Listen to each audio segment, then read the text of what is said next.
Welcome to a new episode of Outside the Panels with your host, Johnny the Machine Hughes.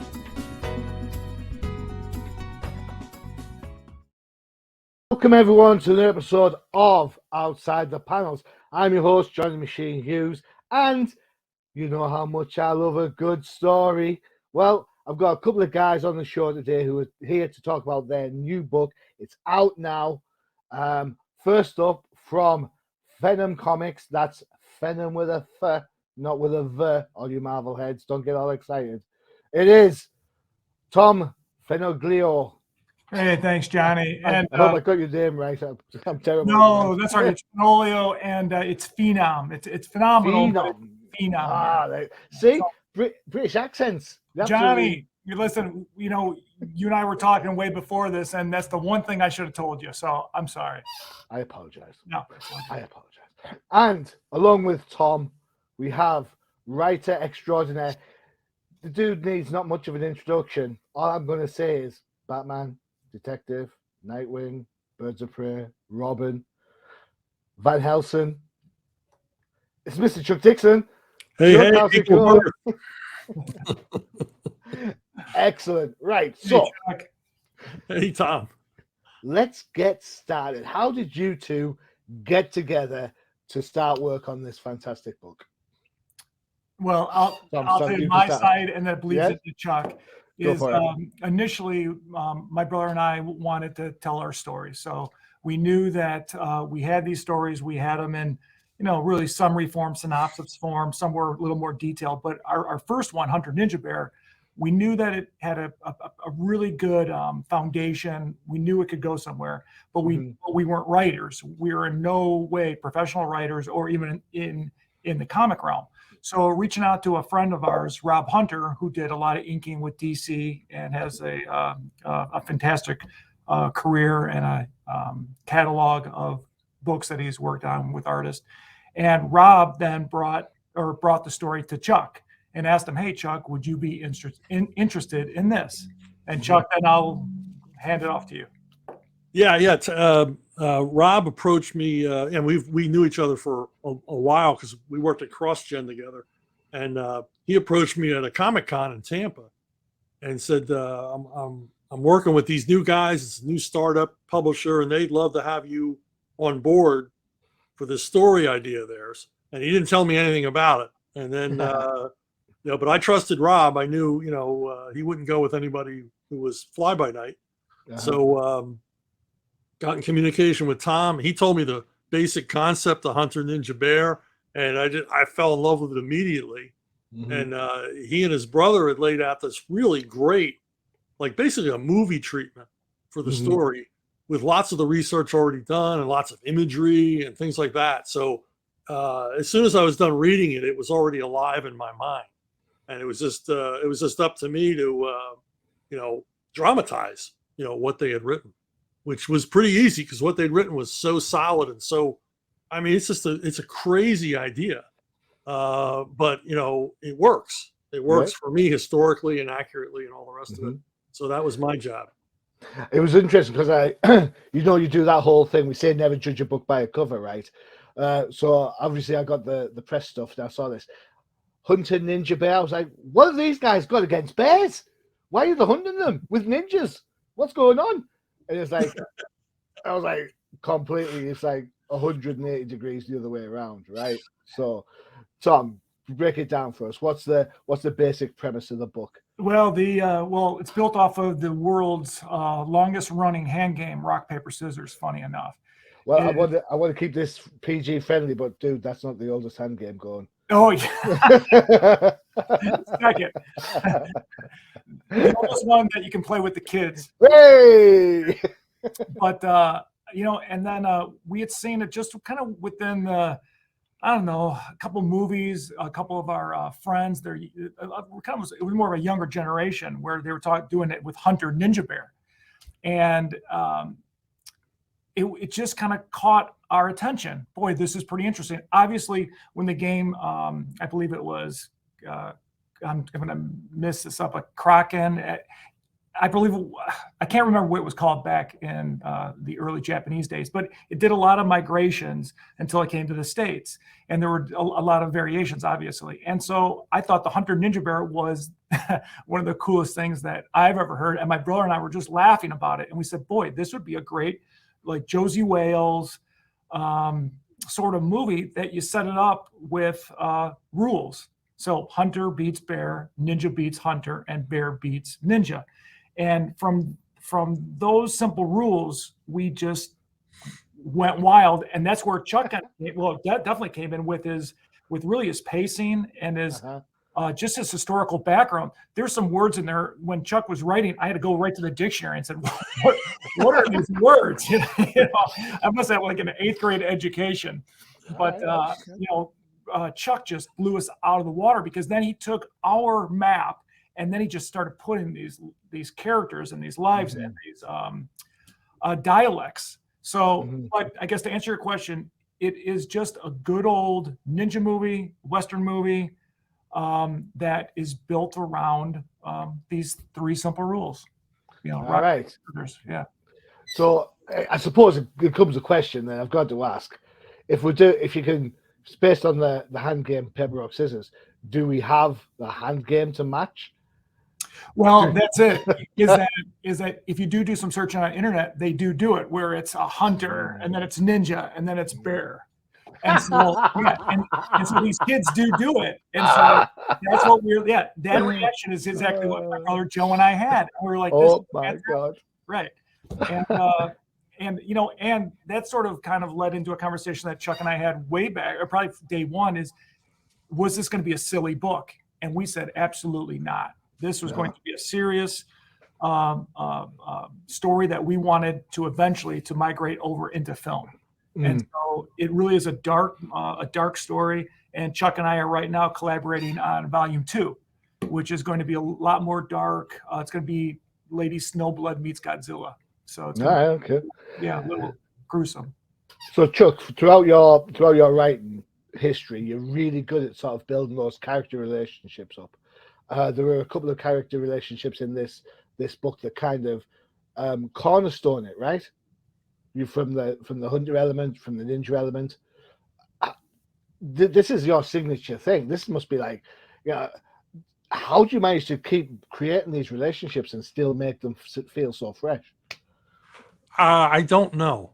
It's a lot of writers talk about their process and stuff like that. But to me, it's writing involves a level of ignorance and confidence to make it work, and so much of it you have to intuit, and I guess I intuit. I had a soap opera writer a couple of years ago say that she couldn't understand how I got the reader interested in these characters so quickly, and she wanted to know my secret, and I said, I think my secret is I don't want to bore anyone. It's as simple as that. I want you to understand these characters as quickly as you can, so you can relate to them immediately, within the first few panels. I suppose the benefit of having that quick buy-in is that once your table's set, you can start pulling at the tablecloth, right?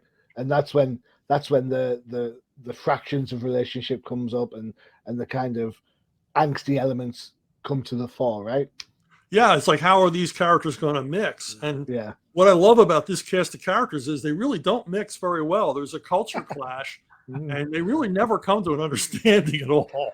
They have no interest in understanding one another. They're just focused on the task at hand. And because they have no interest in understanding one another, all of these conflicts arise that are, unresolved all the way through the story, because they're not interested in resolving their differences. No, it's basically the enemy of my enemy is my friend type thing. Yeah, which is, it doesn't really work in real life, because eventually when your common enemy is dead, you're enemies again. Yeah. After reading this, I don't think there's going to be many. I think there's going to be plenty of enemies for a while, shall we say? I'll just leave it at that. Yeah. I mean, things don't get better in this story. Cool. So, a couple of questions then about Fenom Comics. Tom, what made you want to create an indie a new starter business. And Chuck, what is it about moving away from the mainstay publishers that attracts you so much? I mentioned at the start there, I slipped in Van Helsing, for example, as part of your resume. A lot of people will not know that you've worked with Zenoscope. So what is it? So it's kind of like a twofold question. First, Tom, what made you want to set up Fenom Comics? Chuck, why do you want to be involved in new projects like this? Yeah. Well, and just to go backwards a little bit on what we were talking about with Chuck and his storytelling, all the background stories, it was really amazing. And where we sort of gave a roadmap. That's true, but it's very two-dimensional. It's a map, here, Chuck. But Chuck puts all these backstories and these, intricate little nuances amongst the characters. And I think that's where, we were just kind of blown away by what Chuck did was, where we had such a very 2D story, and Chuck kind of came in and just gave it that back and forth, flashbacks and get cutbacks. And that was fantastic. But to answer your question, Joe and I have always told stories, and back when we were younger, we, were doing the screenplay thing, and we just really, young and dumb, and we weren't and we could not control our material, and it frustrated us. And so what we were doing was we had some ideas that we really liked that we just couldn't contain within our circle. So what we did was we said, let's get out of here and let's regroup and let's grow up a little, that when we do have stories, we can actually have the, I don't know, maybe knowledge, knowledge doesn't come cheap, the knowledge of how to protect ourselves. Yeah. And so so really in a real, maybe this isn't what people want to hear, but from a very business perspective, we needed to know how to deal at that level that we were trying to get into. So it took, decades of working and, and earning the funds to do something like this. But it just really was worth everything, because time goes in an instant. So for every young writer out there or young artist, don't think you're trapped within your 20s. Get these ideas, keep them going, move them to your 30s, and if it doesn't hit it to your 40s. It's just we played the long game, and it was never a sprint. So I guess maybe that's the story. Fenom is something that me and my brother were thinking of when we were playing on skateboards. Cool. It just took a little longer than we expected. Just still play on skateboards? I've got to ask quickly. We still do have our skateboards. Yes, we do. Yes, we do. Good call. So the second part of that question then, Chuck, why are you so interested in working with new comic companies such as Fenom? Well, when I worked at Marvel and DC, I had a good relationship with those companies. And even though they were big companies, they were still comic companies. They were still small. It was like a brotherhood and a sisterhood there. We were all geeks together. And I could, if I wanted to talk to Tom DeFalco, I could. If I wanted to talk to Paul Levitz, I could. But over time, the big two publishers became more and more corporate. The people that you needed to talk to had people to talk to you. They didn't need to talk to you anymore. If you had a problem, you had to go through channels, and I didn't like that. And in every other way, they went sort of Hollywood corporate with the comic book companies. That's never a good thing. And I really prefer dealing with independent publishers, privately owned, like Tom and Joe, and I can call Tom and talk to him. We can be straight up with each other. If I don't like something, I can tell him. If I love something, I can tell him. Same with me. If he doesn't like something I'm doing, hey, we'll talk about it. Also, working outside superhero genres, it seems like independent publishers are the only ones exploring all of the other genres that you can explore in comics. Which is why manga is eating the lunch of American comics, is because they have multiple genres. It's interesting because I've said this a couple of times recently. It seems like the indie market has absolutely exploded over the last 5, 6, 7 years. Back in the day, you used to have Image, Dark Horse, and that was it. Now you've got Boom, IDW, Fenom, Vault, Ahoy.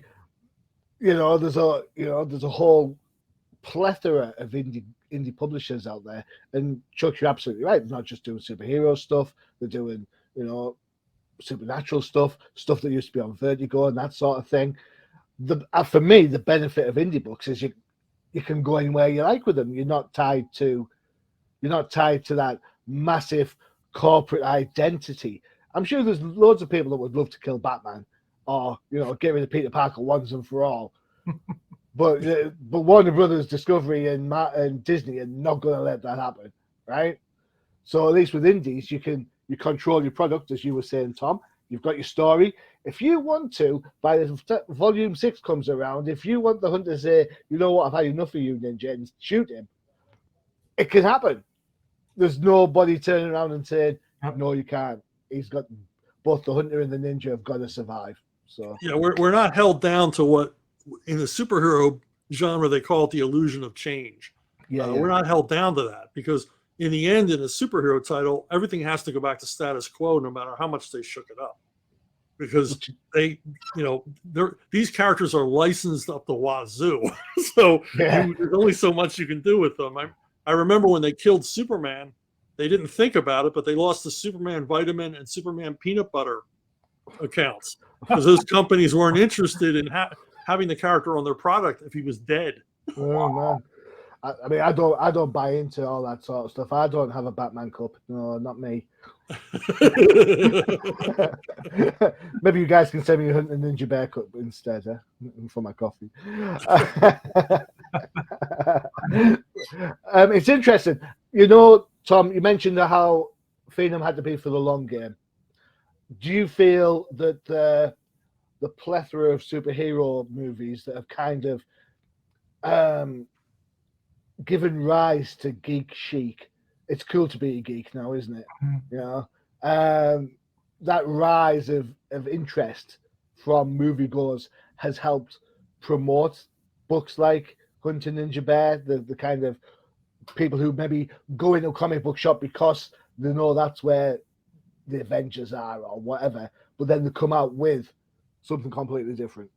Yeah, I think so. I think everything's cyclic, and I love superheroes, and really we are going to have a couple of superheroes, one from Mel Ruby and one from us that we love. We just knew we couldn't come out of the gates with a superhero story because we couldn't compete with DC, Marvel, or some of the fan favorites. But just like the westerns of old, I'm sure when the Lone Ranger came out, everybody thought it was campy. This is the Lone Ranger. Yeah, Lone Ranger. Right. No. But then once people started seeing, hey, people love this. They love Gunsmoke. Well, out comes the Searchers. Out comes Hondo. Here we start going where now it becomes more of a serious conversation piece.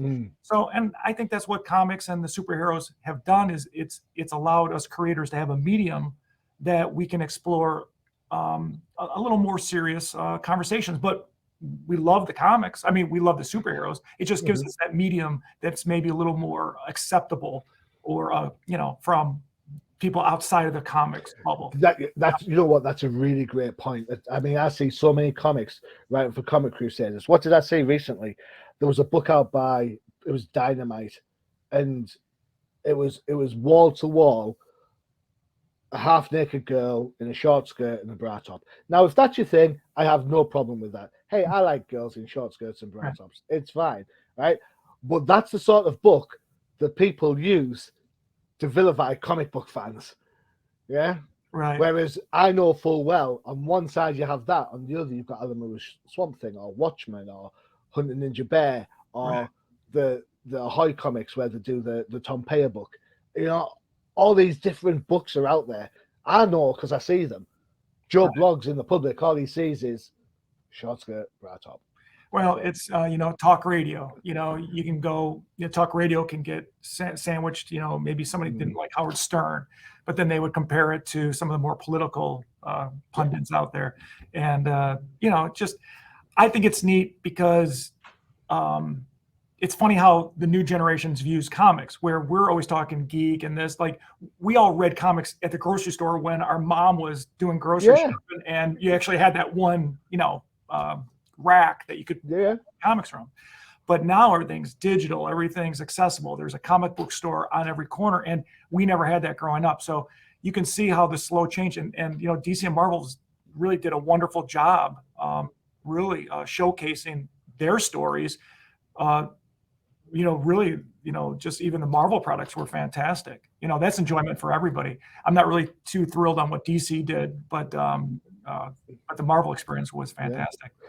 I've got to say, and Chuck, you can chime in with this. I think I appreciate that publishers are trying to do stuff for everybody, all ages, young teens, the mature stuff.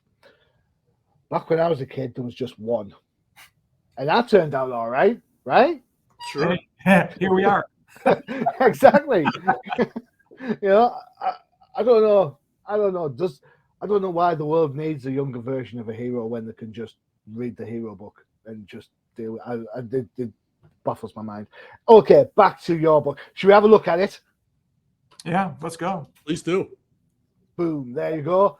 Lovely cover. I have to say, from the start, when I read this book, I know Tom, you mentioned about maybe looking as a movie or a show down the line. This feels cinematic once we get into it. Absolutely.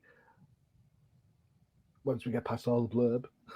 I was going to say, what does that say? Someone's ordering sweet and sour Chinese, right? No? Sweet and sour chicken, fried rice. Ninja Bear. There's the bear. This is probably reading digitally. All right, there we go. So there's the rules. Just look how good that cover is. That one there. Look how good. That's a movie poster. Yeah. Yeah, Mel. It really. Mel Ruby was the artist. You have Rob Hunter inking and Ivan Nunes coloring, and just because the way that this volume is set up is that we had the 12 issues and we sandwiched them together, and so right. Into the trade. So really, you've got the 12 issues with 12 covers, 12 credit pages, and Mel did an outstanding job taking Chuck's script, and then you just kind of go chapter to chapter and see what he wanted to really create a movie poster. That's exactly right, Johnny. You're right. Mel was trying to make a movie poster with every chapter, and he did a fantastic job. So, Chuck, as a writer, how often do you get involved in sort of artistic choices? Because I often feel that writers are like mini directors or mini editors to an extent. Whereas I think it was Rob who suggested Mel Ruby, and I had worked with Mel years before. I'm like, yeah. And then Ivan, I don't know who found Ivan, but Ivan is amazing. Yeah, that was amazing. Yeah, Mel brought Ivan, and then Rob brought in Taylor Esposito, who did all the lettering, which is outstanding as well. I've interviewed Taylor before. He's an absolute gentleman, absolute gentleman. He called me out a few years ago. Didn't call me out. I think he called people out on Twitter. He said something about letters don't get credits in reviews. I was like, he's absolutely right. Oh, there letters, he did. Letters don't get creditors. Yeah. So since that point, from Crusaders on, I'm like, guys, talk about the letters. I don't care if it's a sentence. I don't care if it's a paragraph. Say something about the lettering. And now I'm on a bit of a hill. If anyone reads my reviews on Crusaders or sees my other pods, letterers should be on the cover of your comic book. Credits, please. Well, they are the unsung heroes because bad lettering can sink a great comic. God, yeah. The stuff they do, the reason why they don't get a lot of credit is because you're not supposed to notice it. But these guys are geniuses. I mean, the best letterers, they're just amazing at what they do. They're like refs in football, aren't they? Right? You could be watching a great ball game, and then the ref comes in and says, "Holding." Like, ref, I know there's hold on every play. Stop calling it, man. Especially when I get 15 yards. Stop it. So, Chuck, as I said, do you kind of get involved in artistic choices? Kind of how to sort of like discuss what you like, what camera angles? Are you, when you come to do your script for your comic, are you very detailed, or do you absorb some of the Marvel where it's kind of it's written full script. It's a lot like a shooting script for a movie. Cool. But I'm flexible. I mean, if the artist comes up with a better idea or a different way to do it, wants to add a panel, subtract a panel, turn one page into 2 pages, I'm up for all of that, because the artist, it's a visual medium. If he sees something different than I saw, and I think that's the key.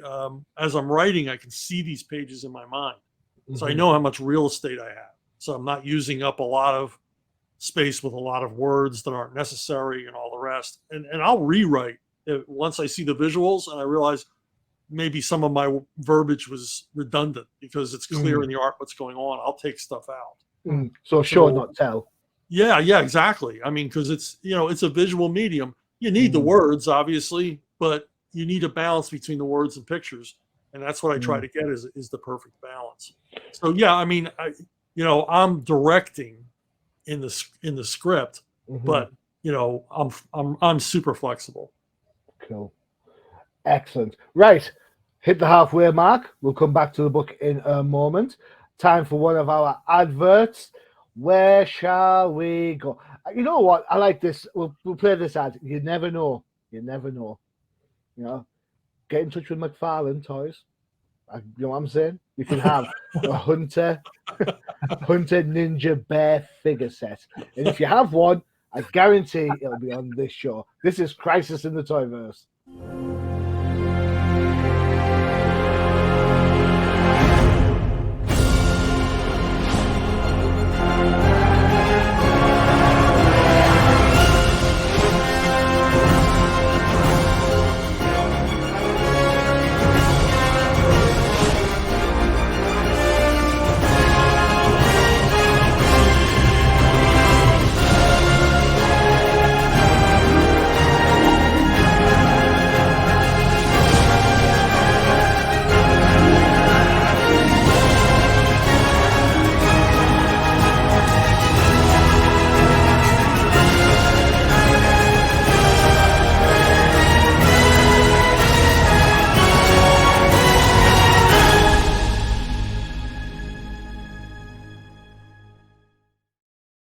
Don't know about you, but I can see a figure range. Yeah, about year tall, the bear big thing. Whoa, I am so there. That is excellent. I'd buy that all day.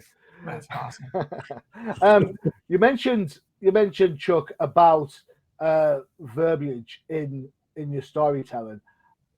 I'll have to say, I mean, I'm going to just pick this page just to kind of prove my point a little bit. It's in the first chapter still. The action scenes, very terse, very dark, lots of kinetic energy moving through the pages. But then as you get to understand these characters, the word count goes up. All right. So do you use these sort of conversation pages, as I like to call them, as a sort of like a stopgap, like a rest stop to bring the reader to breathe, and then give them something else to chew on? I mean, you have to impart information to the reader, but you don't want it to feel like exposition. You want it to feel like a natural exchange between the characters. And the best way around that is, in the conversation, have character elements, a bit of humor, maybe a bit of conflict, whatever, because every scene has to serve two purposes. I mean, here they're, basically moving. We're not only are we learning more about the characters through what they're saying, but we're seeing their environment as they literally walk through it. We're following them through their environment, so you can see more of their world. So it's accomplishing two things at once. But I never want to have, the Dr. Explaino character who tells you what's going on all the time. Yeah. There's always. That's why Doctor Who has a partner in crime, so the Doctor can explain to the audience by explaining to the companion what's going on. Yeah, I mean, I watched an extra on the movie Death Proof, and Tarantino talked about how he never wanted to film the scene where two characters were talking about what you just saw. Yeah. But he wanted a couple of actors in the film that he had in Kill Bill playing Texas Rangers, and he wanted to have a scene with them in it, but had no other scene to put in except two characters talking about what you just saw. So he put these guys in the movie. And he says it wasn't until he was done filming it that he realized why those scenes are included in stories. Yeah. And it is because they add resonance to the action you just saw.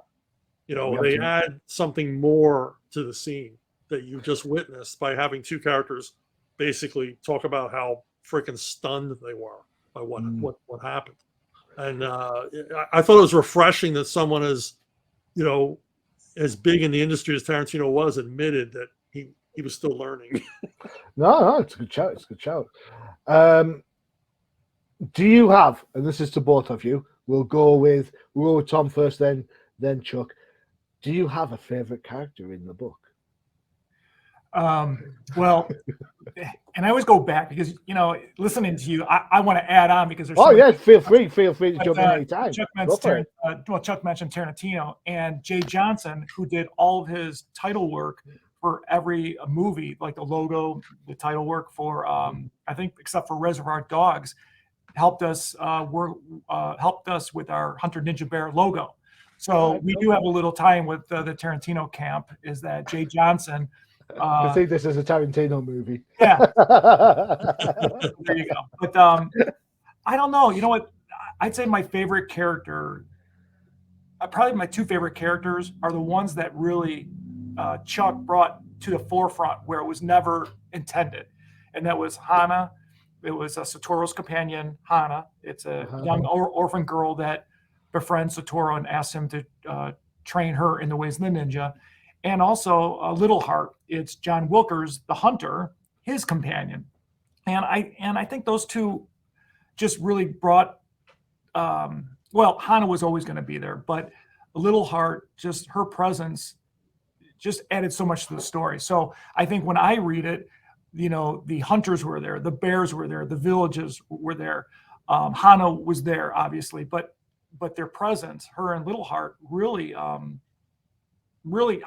actually just fell in love with the characters because they were new to me, if that makes sense. Mm-hmm. Yeah. I guess kudos to Chuck, obviously, but probably those two, Little Heart and Hana. And here, so Hana, and then you just show Little Heart. Yeah, I'll go back to Little Heart in a sec. There we go. There you go. These images are taken from your Kickstarter page. Yes. I just dug out the, so I thought I'd use it because you can. So it's a great way to introduce the characters, isn't it? Really? No, fantastic. And just even without the stunning backgrounds that Mel and Ivan did, Ivan and Mel and Rob really did some beautiful artwork. I mean, just even these where we're cutting these images out of the panels. Just stunning work. So, a little thank you to those three because, Chuck's page was in my mind, but then when you saw it explode on the page, I'd say the two compliments that we get is, wow, Chuck Dixon, and two, man, this artwork is gorgeous. So, Chuck, I'll let you go talk to your customers, or your two favorite characters, but I'd say that those are the two compliments that we get is the artwork and Chuck by far. Fair enough. Excellent. Chuck, favorite character? Well, my favorite character turned out to be, because the hardest one to write, and I can't remember his name. He's the crazy character, the old mountain man. Ghost Town. Oh. He was my favorite, and Tom and Joe named most of these characters. I loved all the names. So Ghost Town. He's kind of this wizened old mountain man. He's been around forever. One of these wiry, stringy, bony guys. And every time he opened his mouth, you never knew what the hell he was going to say. And 50% of the time, you didn't even understand what he was talking about. But somehow, in context, you knew it related, and it was either funny or added to the rising suspense of the scene or whatever. And he was the most challenging character to write because he was a lot like Ralph Wiggum in The Simpsons, where everything he says is memorable because it's so out of context and so goofy. And then I had to write in dialect, and I kind of invented his own dialect because these guys spent so much time alone in the woods. This is in the days before TV and radio, and there was no real shared language. I mean, you learned your own version of a language, and if you spent a lot of time alone, God knows what you come out with the other end. Would anybody even understand what you were talking about? And I sort of set the bar high for Ghost Town that he was always going to talk in that way, which was tough to write. But in the end, he was my favorite character because of that. Cool. It's interesting how characters can form a life of their own. those characters are the ones that kind of add, as you said earlier, add nuance to everything. The kind of add context and, a reason for being, I suppose, is what I'm looking for. A reason for being. Yeah, I mean, I like character actors better than actors. A lot of times I'll watch a movie. I don't care about who's in the lead. Who's the bad guy? Who's the sidekick? Who's this? Who's that in the background? I want to see Warren Oates and Bruce Dern and L.Q. Jones. People like that. More than the hero. It's interesting because why did you pick a bear? Is it kind of like the supernatural sort of like ferociousness? And the reason why I asked this question, because the bear, yes, he appears in the pages, or they do, depending on how you want to look at it, but everything's about the bear. It's like that's a sign of a really good villain, is that he's only there like, and everyone, it's like what's his name, Jack Nicholson in A Few Good Men. Right? Everybody talks about that character. It's all about him, but he's only on the screen for less than 15 minutes. So, what was it about the bear that sort of like generated that level of, Well, it's like, those are great examples, but you've got Jaws, you got Darth Vader. Some of the most memorable had the least amount of screen time, but it's interesting that you bring up the bear, because obviously Hunter Ninja Bear, we heard that from the variation of Rock, Paper, Scissors. So it was always Hunter Ninja Bear from the beginning. Right. But people were asking, hey, well, you could change it. It could be a different villain per se. We could have some sort of supernatural entity. And we said, well, hey, all in good time, let's relax. And then we went with it. But I thought the way Chuck really, if you look at it, the bears, or the bear and the bears, are the ones that really have the strongest point in this little battle.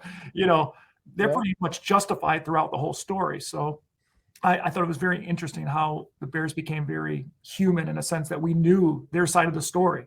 We do have the hunter talking, we do have the ninja talking. Well, the bear, it really only has its actions to speak to, reader. And that's the wizardry of Chuck, because Chuck did it. And you actually can treat the three as equals in this triangle. So there's an action that brings on an equal and opposite reaction. I'm not going to spoil it. I'm not going to say anything, but it's what brings the bear to the forefront, I guess, into the action. Chuck, this is your idea to how that happened? Because I've got to say, from the get-go, I really enjoyed the ninja characters. I absolutely loved that. And as I was reading the book, the event that I'm talking about, man, you got me. I was like, it proper like, oh, that's cool. It proper broke my heart. I was like, what? And I'm like, I'm a softie anyway, but I was like, right, that's it. I'm shouting for the bear. I don't care. Bring on the bear. Yeah. Well, I drew on my own experience with bears. They are an apex predator. They're absolutely terrifying. They don't care if you know they're there or not. They're afraid of nothing. Yeah. And I kind of drew on that. I was camping in the Maine woods years ago, and came about as close to being killed by a bear as you can get and still be able to talk about it. So they are big, nasty, evil creatures who will always have their own way. And that's so I understood the animals as much as you can understand an animal. And I think I brought that to the story. I suppose this is what happens, isn't it? There's this character, like an animal or whatever. We always try and put human emotions onto that. We always kind of think, well, if it was a person that the event had happened to, right? We'd be rooting for the person, wouldn't we? We forget that what the bear is, as Chuck mentions, is an apex predator. And what he's going to eat you as much as stand on you. So this just sort of like sets the scene even more. It gives the bear a more logical cause for existence. Tom, you mentioned Jaws, for example. Man, sharks just eat. They swim and eat. That's all they do. There's no real malice about what Jaws does. Right. There's malice by the bear. The bear is, not to get too fruity here, but the bear is pissed. Yeah. Yeah. No, without a doubt. And really, all three are on equal footing. Yeah. It is because here the hunter has a weapon. You've got the ninja's got a sword, and the bear is just a beast. So 5 points of attack. Yeah. So we needed a creature to be able to combat, weapons. Cool. Human and their weapons. So Chuck did a great job. I think the bear and some of the scenes where the battle or where the bear does bring the battle to the humans. The first time I read it, I was shocked. I didn't think we were going to go in some of these spots, Yeah. And Chuck blew my mind. So I thought it was fantastic. Well done, Chuck. Well done. Yeah, we've had comments like, well, there aren't bears like that in Japan. Like, well, not anymore. Yeah. There's a reason. There's a reason. And here's the reason. Yeah, 3 foot of metal sharp pike. All right, okay. So, Fenom Comics, new publisher. Tom, Chuck, you must have more books ready to roll. What's next? No, we're excited. We are going to, I guess, from last to first, out of the gates after Hunter Ninja Bear, we've got Van Braze that was written by Mel Rubin. Joe and I are jumping on the writing side of that, and it's already been halfway done art-wise. We've got Icor, which is an epic. It's almost John Wick meets Blade Runner, and we've got Bart Sears doing that. And the first couple. I haven't seen Bart Sears do stuff for ages. No, and that's what's so fantastic. Bart's fantastic, and he's nailing it out of the park. And then we've got Soul, or it's something fierce. It originally was called Soul until Disney comes out with a Pixar movie called Soul. So we went damn you, Disney! Damn you to hell! Yeah, well, and that's funny because we actually called our lawyer and said, "Hey, we've got all these trademarks." They said, "Yeah, you go up against Disney." Yeah. I'm so putting my batting average against that. Yeah, no. And so we just retooled it to something fierce, which is probably the reason why we got into this. It's a gorgeous story. Ace Continuato is it's going to blow people's mind. It's a stunning book. And then we've got star writers Scott McDaniel's doing the artwork on that, and Tony Bedard. Yeah, and he teamed up with Tony Bedard, who's writing for Call of Duty. So we've got and Star Writers is gorgeous. So those are the books, but the one that we're really happy and we're thrilled about coming out is next is 7 Deadly Sinners. So when Chuck and I were working and we're going back and forth with Volume 2, Chuck, I love all your books. I love Winter World. I love all these crazy books. Like, how do you get all of them out? He goes, well, not all of them are out. And we just started digging. And here, him and Bob Harden have been working on this for years. And I said, well, can I take a peek at it? And Chuck led me, and I read it. It's Smoking and Bandit meets Cheech and Chong meets The Dirty Dozen. I can't explain it, but it's a fantastic story, and it's gorgeous artwork by Bob Harden and his crew. So we begged Chuck, let us, publish this one. Let us keep this under our realm. So this is really the only book that Fenom Comics really didn't initiate. Okay. And it's a gorgeous book. So this will be coming out right after Hunter Ninja Bear, but all of our focus obviously has been on just learning how to get it through the supply chain, But Chuck, if you want to talk about 7 Deadly Sinners, I did not do it justice. Well, it started as an idea in the 80s that I wanted to do like a retelling of the Magnificent Seven with a biker gang. And I wanted it to be the 1970s biker gang movie that I never saw, because I always found them disappointing. They were never as cool as the poster. And I wanted to do a story that was as cool as a Hell's Angels poster. Yeah. And I hooked up with Bob C. Harden, who used to work on Cartoons, a magazine. And this guy can draw vehicles and cars. He's a master cartoonist. And he's maybe a little bit crazy. He was like absolutely the perfect guy to bring on to this. And so the storyline is set in the 70s and involves a bunch of Vietnam vet biker gang members who go to rescue their buddy who's he's growing weed in Northern California, and he's in trouble with the county sheriff and his deputies, and they go to help him straighten things out. And it features the longest car chase ever portrayed in comics. And people say, you can't do a car chase on paper. Yeah. Bob C. Harden can do a car chase on paper. Yeah. Interesting. I mean, I've looked on the website on your Kickstarter. Something fierce is absolutely drawing my attention. There's something about that book, and I know I'm judging by covers, and I know I shouldn't. I'm really sorry. 7 Deadly Sinners. What a great title! Wow, I've got to, it's just, it's sitting there in my mind thinking, what's this one going to be? Well, and then Chuck, and it's funny because we're just ironing out the page formats and just some add-ons into the graphic novel, but Bob had just put together a poster, and that's what we're trying to get, those late 60s, early 70s movie motorcycle gang posters. And I think the poster's doing it, the story justice. And it's so funny that Chuck mentioned that, because everything's cyclic, right? Yeah. And the reason why I fell in love with it is because it brought me right back to those, like those movies that would come on TV at like midnight, you never saw before. And, and Chuck, just like you said, or even in the old video stores where the VCR cover was awesome, had this gorgeous girl with motorcycles, and then you go and it stunk. And it was like the worst movie ever. So I'll say this, is that this movie's got the cover and it's got the story. So so I would expect nothing less. Nothing less. Yeah. Excellent. Right. So if you want to head over to Fenom website, it's there for you, fenomcomics.com. Check that out. All the latest news is on there. Yeah.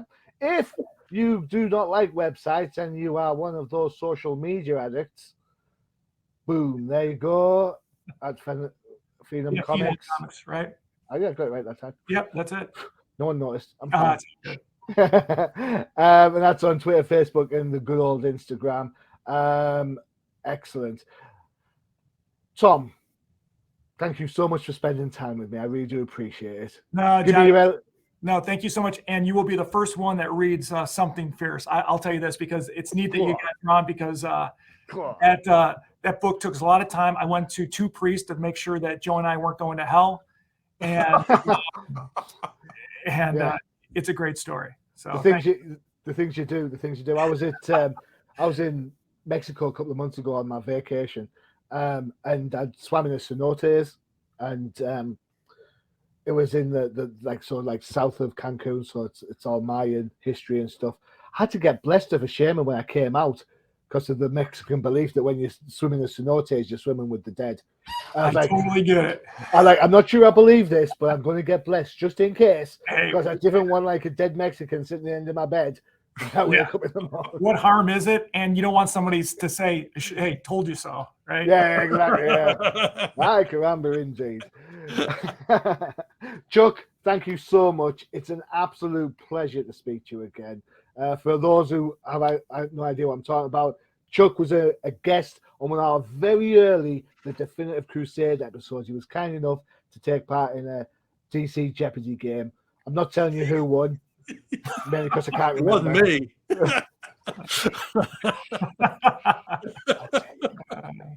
But then he brought his mate Graham Nolan on, and he kicked my ass like nobody's business. So thanks for that, Chuck. Oh yeah. Gentlemen, it's been an absolute blast. I love the book. It looks gorgeous. It reads like a cinema movie. It's like epic. The characters are believable. The stages that they go through. The bear. I kind of like the bear. I am still rooting for him a little bit. I've got to be honest. What can I say? I'm a softie at heart. Gentlemen, thank you so much for your time. I really do appreciate it. Johnny, thank you. Thank you, Johnny. All right, guys, that's us for another episode. Do not forget to check the UCPN for all your favorite shows. You saw the advert for it a little while ago, The Crisis in the Toyverse. And if you like comics a little bit older, then don't forget to check out the Old Timers Comic Book Show, where the hosts aren't old, but the comics most certainly are. Don't know what that means. Go check it out. Tom, Chuck, thank you so much once again. Rock and roll. I've been your host. I've been your host, Johnny Machine Hughes, and as always, adios. Visit undercovercapes.com for the latest and greatest podcasts via the Undercover Capes Podcast Network. Also visit our parent company website, comiccrusaders.com, all about comic pop culture.